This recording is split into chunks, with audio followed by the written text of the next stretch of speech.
This video is sponsored by Raycon. I have a question for you. Have you ever stopped on a Grand Theft Auto beach and actually looked at it? I mean the beach itself, the sand, the shoreline. Grand Theft Auto is a series defined by noise. Gunshots, sirens, killing sprees. The game is constantly demanding your attention. But if you drive to the edge of the map, all of that stops. I believe that the beaches in GTA serve a specific hidden purpose. They are emotional exit ramps. The only place that the game stops asking you to be a criminal and just lets you be. So today, we're visiting every major beach in the Grand Theft Auto 3D era. Not to cause chaos, but to look, to listen, and to chart how these coastlines grew with the series. With that said, let's start with the strangest one of all. The silent, empty shoreline at the very edge of Liberty City. Portland Beach. Portland Beach is located on the easternmost point of the map. Unlike the vibrant beaches in the later games, Portland Beach feels almost surreal in its emptiness. It's the only real beach in Liberty City's 3D era map, since most of the coastline is boxed in by seawalls. This small rocky stretch sits tucked beneath the cliffs of Mafia territory, while Don Salvatore Leone's mansion looms above the beach. There are no sunbathers or tourists here, pedestrians never even spawn, and that lifeless quality gives Portland Beach this strangely haunting beauty, as if you stumbled into a forgotten corner of an otherwise bustling city. It kind of feels like walking around a dead server in an online game. This is, of course, due to the limitations of the PS2 era, but it's quite a trip to come back to. There's a massive natural rock arch on the shoreline, a formation resembling the real Dirtle Door in England. Just off the coast stands Portland's lone lighthouse on a rocky islet, guarding the bay. The water also moves as one big, beautiful mass rippling around your feet. Also, if you step too far into that water, you die instantly, which makes the beach feel even more like the edge of the world. A hard boundary between the city and the unknown void beyond. Yet despite or because of the low draw distance and chunky early 3D graphics, Portland Beach kind of invites our minds to fill in the missing pieces. The foggy horizon and muted colors make it feel like a dreamscape. In these moments with no NPCs around, this beach becomes a place of lonely freedom, a pocket of surreal solitude carved into the edge of Liberty City. Coming back to Grand Theft Auto 3 now has this weird, cozy loneliness to it. It's so unreality that it almost feels like some strange purgatory. And honestly,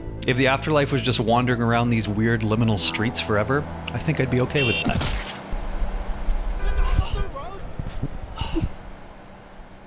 Oh, shit. For this next stop, we're jumping to 1980s Vice City, and immediately the vibe couldn't be more different. Here, the beaches aren't these forgotten corners, they're the entire identity of the city. This whole eastern island is literally called Vice Beach, broken into these warm-sounding districts like Ocean Beach, Washington Beach, and Vice Point. And the moment we step onto Ocean Beach, you can feel Rockstar starting to figure out how to populate their open spaces. Check out that beach ball. Now we're getting somewhere. We have actual beachgoers now too, though they have this weird, otherworldly vibe to them. But would you look at this variety? Businesswoman in a suit, woman in heels, tourists, sunbathers. Every type of person that exists in this game is walking on this beach. But then you get these incredible little emergent moments. Watch this.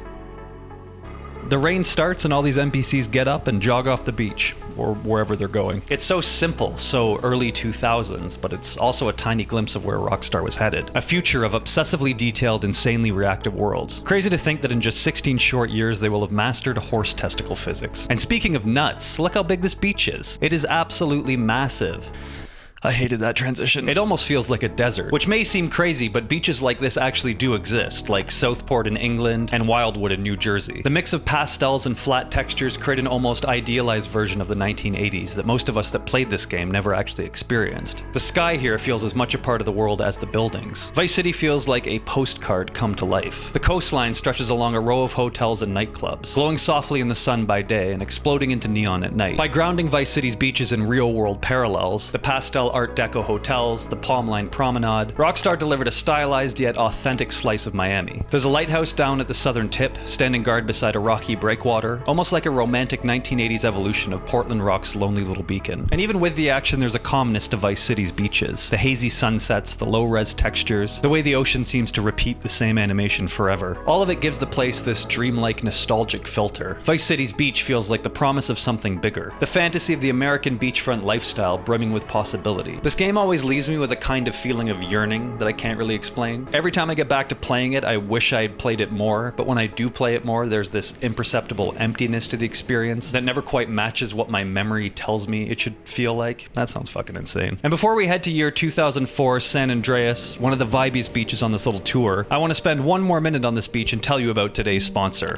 Raycon. Look, I even picked this Vice City inspired purple color. So real talk, if you're looking for a holiday gift this year, I've been using Raycon's Essential Open Earbuds pretty much every day since I got them. I wear them when I'm editing, when I'm walking, when I'm at the gym. They've just kind of become the pair that I actually reach for because I can still hear what's going on around me without losing sound quality. They sit just outside your ear canal, so unlike regular earbuds, you're not sealed off from the world. And the ear hook? Genuinely great. They're ultra light, super comfortable, and the multi-point connection means I can switch between my laptop and my phone without repairing every time. Also, 36 hours of battery life. I charge them maybe once a week. The Essential Open Earbuds are here for the holiday season and they are selling fast. Raycon audio products are up to 20% off this holiday season. Just click the link in the description or go to buyraycon.com/bandicootopen to save on Raycon's audio products site-wide. Order by December 15th to guarantee delivery by Christmas because great gifts shouldn't show up late. You better hurry, guys. Raycon has over 3 million customers, they're disrupting the audio space, and honestly, they just make a really solid product. So again, click the link in the description box or go to buyraycon.com/bandicootopen to get up to 20% off during this holiday season. Thank you, Raycon, for sponsoring today's video, and now let's keep moving on to the year 2004 and Grand Theft Auto's San Andreas. Los Santos sunlit shores, the moment Rockstar went from building cities to building a whole state. And with that came some of the most iconic beaches in the entire series. The second we step onto Los Santos coastline, the vibe changes again. Los Santos has two major beaches running side by side, Santa Maria Beach and Verona Beach. They're technically one continuous shoreline, but these beaches are divided by two warring gangs. Santa Maria Beach is basically Rockstar's love letter to Santa Monica. You've got the pier, the Ferris wheel, bridges, picnic tables, little sunglass huts. We've got lifeguard huts now, still no lifeguards.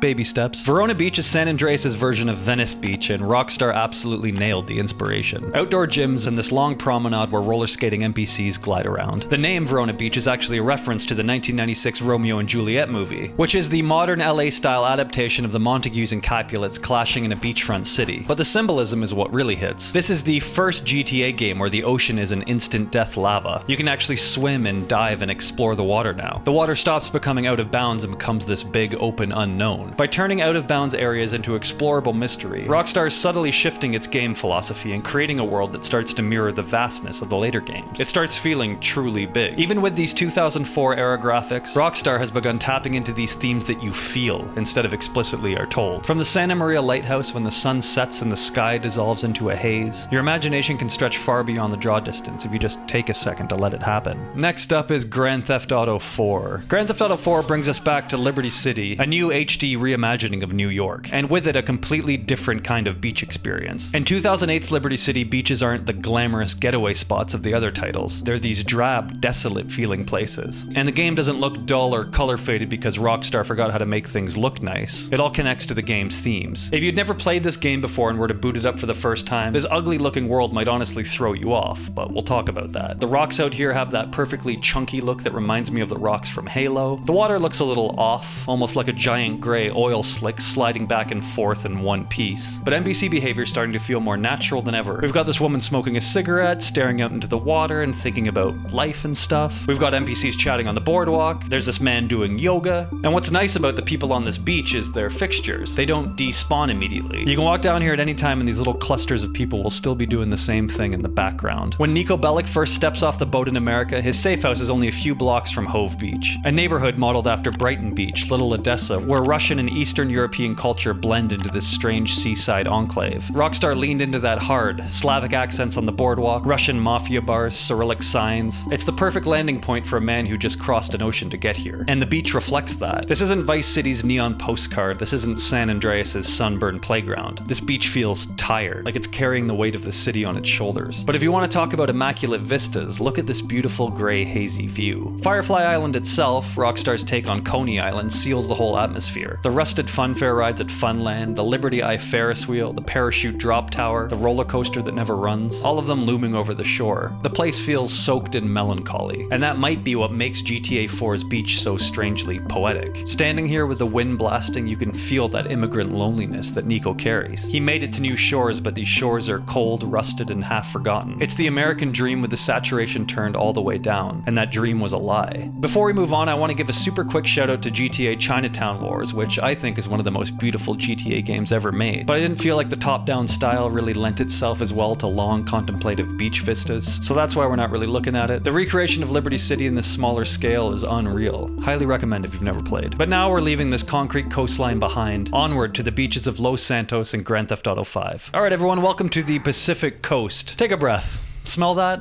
Sunscreen, sea salt, maybe a bit of pot. We've officially arrived at Vespucci Beach, the beating heart of Los Santos, and the moment you step onto the sand, you can feel it. Rockstar has finally hit full NPC emergent behavior mode. We've got beachgoers who actually look like beachgoers, coolers in the sand, sandals scattered around, sunscreen bottles sticking out of half-open beach bags, and finally people are actually swimming in the water like normal humans. This is Muscle Sand's gym with all these dudes out here getting ripped. Come on, one more rep. Attaboy. He's done 7,000 already. We've got real lifeguards now too, perched up here with their binoculars, scanning the waves. Though if we're being honest, I've never actually seen them do anything except hang out here all day like NPC furniture. Also, if you peek inside the lifeguard hut, you'll find some unfinished assets. Just boxes and nondescript objects Rockstar dropped in there like, no one will look. We looked. And if you want immaculate vistas, Los Santos might not beat San Andreas in terms of uncanny nostalgia, but when it comes to realism, these skyboxes are some of the most beautiful Rockstar has ever created. Sunsets that glow in gold, mornings that feel chilly through the controller, clouds drifting with actual weather patterns. It's no longer uncanny like the old games, it's ultra real. Now follow me as we stroll up towards the Del Puero Pier. And I'm not kidding, walking around here legitimately makes me feel like a tourist. First up, this pier parking lot, complete with actual accessibility spots right at the front. A small detail, but it helps sell the world. Next, this sunglasses shop that also sells bongs. There's postcards on this rack, and Rockstar even modeled the address lines on the back. And then of course the obligatory pier tattoo shop, which also sells bongs. This t-shirt shop here is really great too. Check out the sunscreen bottles, they actually have brand labels on them. Little tiny stuff you probably walk past 100 times and never notice. And finally the rides, the Ferris wheel, the coaster, the drop tower. My favorite part about these backdrops in this game is how truly alive they feel. And at midnight, it's just you and the moon and the waves and the atmosphere. You can swim, scuba dive, pilot a submarine, search for underwater wrecks, treasures, UFOs. The Pacific is genuinely huge. The first time you dive into a kelp forest and look back at Vespucci in the distance, you feel tiny. I think the beaches in Grand Theft Auto are the rare places where the game actually breathes. The chaos eases off, the satire drops its volume, and you get this tiny pocket where the world stops shouting at you. It's the one place where Rockstar lets the mask slip, where the city's noise gives way to something quieter, a boundary between the map and whatever you imagine is past it. And maybe that's the real secret about GTA's beaches. They're the only place where the world doesn't want anything from you.